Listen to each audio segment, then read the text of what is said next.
Bapak Ibu jamaah sekalian dirahmati Allah Subhanahu wa taala. Alhamdulillah kita dipertemukan kembali di bulan Ramadan. Ramadan yang berlimpah berkah, Ramadan yang berlipat pahala, Ramadan yang begitu Allah Subhanahu wa taala menunjukkan rahmatnya.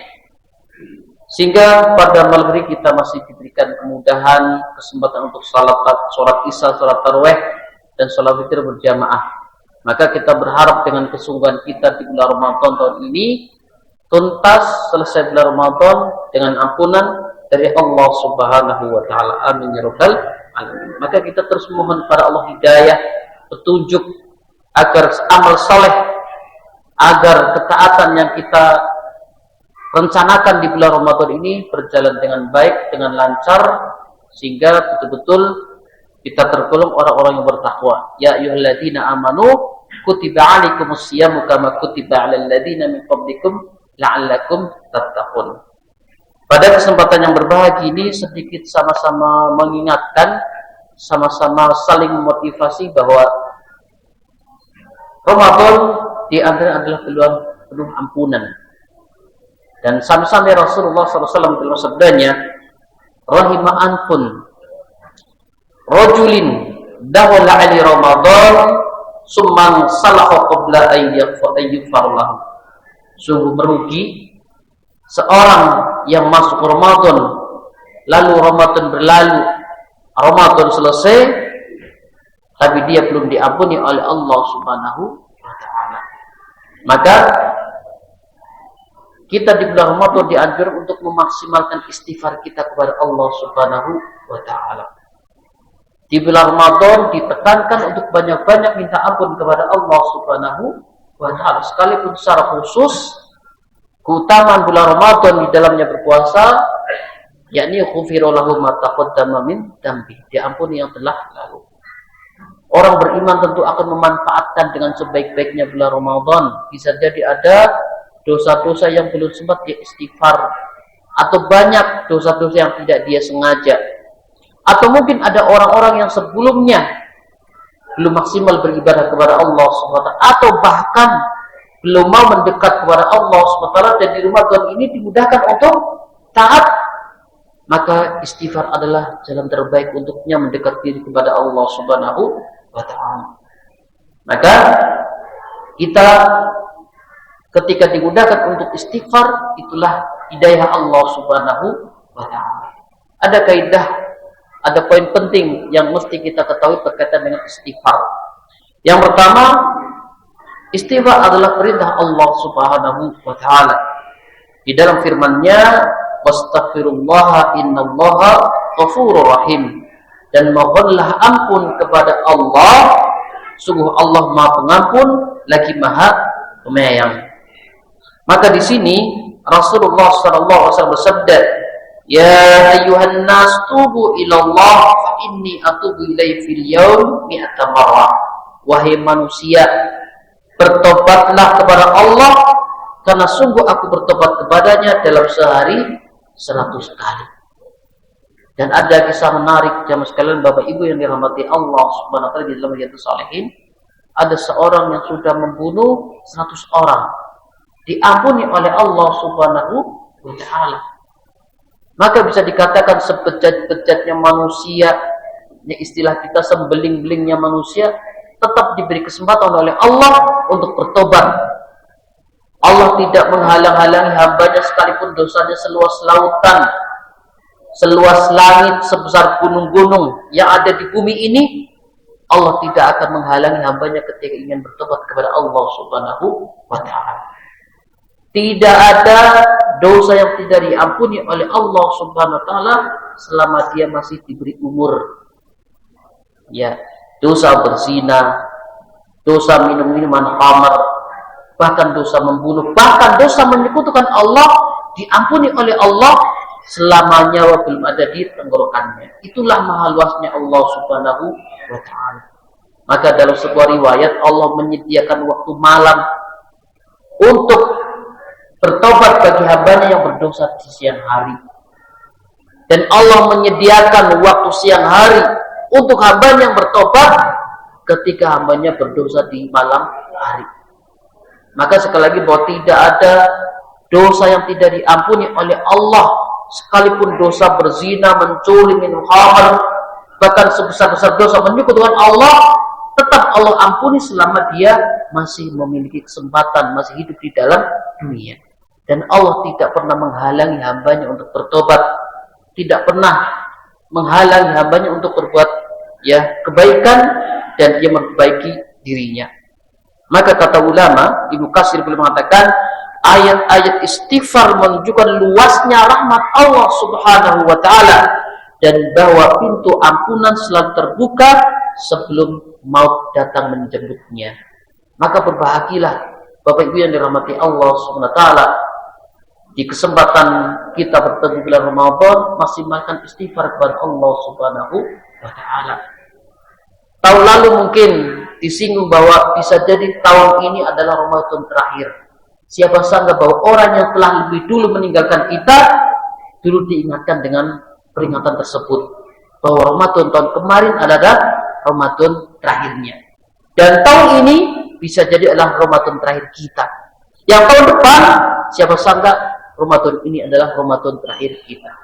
Maka hari ini ada kesempatan kita hadirin Bapak Ibu yang dirahmati Allah Subhanahu wa taala untuk maksimal istighfar, minta ampun kepada Allah Subhanahu wa taala. Yang kedua, istighfar menghapus dosa dan mengangkat derajat seorang hamba. Allah Subhanahu wa taala berfirman, "Faqultu astaghfiru rabbakum innahu kana ghaffara." Maka aku yakni Nabi Nuh berkata, mohonlah ampun kepada Tuhanmu, sesungguhnya Dia Maha Pengampun. Dan ditegaskan oleh Rasulullah sallallahu alaihi wasallam, man qala astaghfirullahal azim alladzi la ilaha illa huwal hayyul qayyum wa atubu ilaih ghufira lahu fa in kana farra minaz zaf. Barang siapa yang beristighfar membaca astaghfirullahal azim alladzi la ilaha illa huwal hayyul qayyum wa atubu ilaih, maka diampuni dosanya walaupun ia pernah lari dari medan perang. Dan kita tahu bahwa di antara sekian banyak dosa-dosa terbesar adalah lari dari medan pertempuran. Maka siapa saja yang beristighfar dengan kalimat ini, dengan redaksi ini, astaghfirullahaladzim alladzi la ilaha illa huwal hayyul qayyum wa atubu ilaih, maka dosanya diampuni sekalipun dia lari dari medan perang. Imam Nawawi mengatakan bahwa hadis ini menunjukkan luasnya kasih sayang Allah, luasnya ampunan Allah, bahkan untuk dosa besar jika disertai dengan istighfar, dengan tobat yang jujur, maka diampuni dosanya. Maka Bapak Ibu yang dirahmati Allah SWT, apa yang menghalangi kita untuk banyak-banyak istighfar kepada Allah Subhanahu wa taala? Karena Rasulullah SAW dalam setiap hari minimal 70 kali. Karena dengan banyaknya istighfar selain merontokkan dosa kita, menghapus dosa kita, meningkatkan derajat kita di sisi Allah Subhanahu wa taala. Maka berkata ulama, sekalipun ada orang yang dosanya bersih dan dia tetap istighfar, maka istighfarnya meningkatkan derajatnya di sisi Allah Subhanahu wa taala. Maka tidak ada alasan bagi kita untuk tidak istighfar. Tidak ada alasan bagi kita untuk menunda istighfar, karena sekalipun dosanya sudah bersih, derajat kita diangkat di sisi Allah Subhanahu wa taala. Yang ketiga di antara poin penting dari istighfar adalah bahwa dengan diri istighfar mendatangkan keberkahan dan kemudahan hidup. Di majelis di sini pernah disinggung tentang kisah Hasan Al-Basri. Didatangi 3 orang yang memiliki masalah yang berbeda-beda. Yang pertama dengan masalah dia sudah lama menikah, tidak juga dikaruniai anak. Datang orang berikutnya, masalah keuangan, ekonominya tidak juga kunjung menemukan jalan keluar. Kemudian datang berikutnya, datang seorang petani yang dilanda kekeringan, minta solusi, minta jawaban, petunjuk kepada Hasan Al-Basri. Maka semuanya dijawab dengan satu jawaban, banyak-banyak istighfar. Allah Subhanahu wa taala berfirman, "Faqultu astaghfiru rabbakum innahu kana ghaffara." yursilis samaa'a 'alaikum midrara wa yumdidkum bi amwalin wa banina wa yaj'al lakum jannatin wa yaj'al lakum anhara. Mohonlah ampun kepada Tuhanmu, niscaya Dia akan menurunkan hujan yang lebat, memperbanyak harta dan anak-anakmu, dan mengadakan kebun-kebun dan sungai-sungai untukmu. Maka Rasulullah SAW menegaskan, man lazimal istighfar ja'alallahu lahu min kulli hammin farjan wa min kulli dhaiqin makhrajan wa rasahu min haitsu la yahtasib. Barang siapa yang membiasakan istighfar, Allah akan menjadikan baginya jalan keluar dari setiap kesempitan, kelaparan, dari setiap kegundahan, dan memberinya rizki dari arah yang tidak disangka-sangka. Ibnu Qayyim al-Jauzi mengatakan bahwa sebab utama terbuka pintu rizki adalah diangkatnya bala, dan di antara sebab diangkatnya bala adalah seorang merutinkan istighfar, banyak minta ampun kepada Allah Subhanahu wa Ta'ala. Yang terakhir, Bapak Ibu jamaah sekalian rahmati Allah Subhanahu wa Ta'ala, bacalah Sayyidul Istighfar, karena itu adalah mahkotanya istighfar, kepalanya istighfar, puncaknya istighfar. Rasulullah SAW sabda, Sayyidul Istighfar ayyaqula Allahumma anta rabbi la ilaha illa anta khalaqtani wa na'abtuka wa na'ala ahdika wa wahdika mastata'tu a'udhu bika min syarri ma sana'tu abu laka bi ni'matika alayya wa a'udhu bi dhanbi faghfirli fa innahu la yaghfiru dhunuba illa anta. Man qalaha min nahari muqinan biha qamat mi yaumin dakhalal jannah. Penghulu istighfar adalah sebagaimana tadi dibacakan, barang siapa yang bacanya di siang hari dengan yakin lalu meninggal hari itu, ia akan masuk surga. Maka Bapak Ibu yang dirahmati Allah SWT, mari kita maksimalkan istighfar di bulan Ramadan ini. Misalnya adalah sebagaimana sunnah Rasul, sehari membaca 100 kali istighfar, dibaca setelah salat yakni 3 kali, kemudian waktu sahur dan setelah berbuka, dan di malam terakhir 10 malam terakhir baca istighfar.